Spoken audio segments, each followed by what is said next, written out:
एक गांव में एक प्यारा सा तोता रहता था जिसका नाम था मिथु। मिथु सिर्फ एक आम तोता नहीं था बल्कि बहुत चालाक भी था।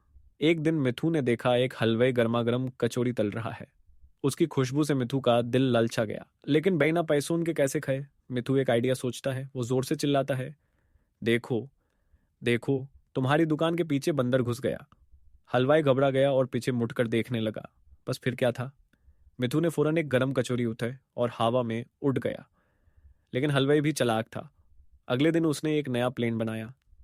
उसने एक कचौरी के अंदर बहुत सारी मिर्ची भर दी और उसे दुकान के पास रखा।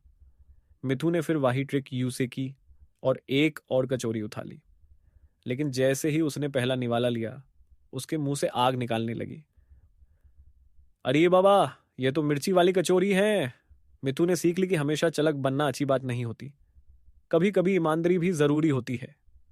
तभी सभी लोग हंसने लगे और मिथु ने हलवाई से दोस्ती कर ली। मॉरल, हमेशा चालाकी दिखाना जरूरी नहीं, ईमानदारी भी बहुत इंपॉर्टेंट है।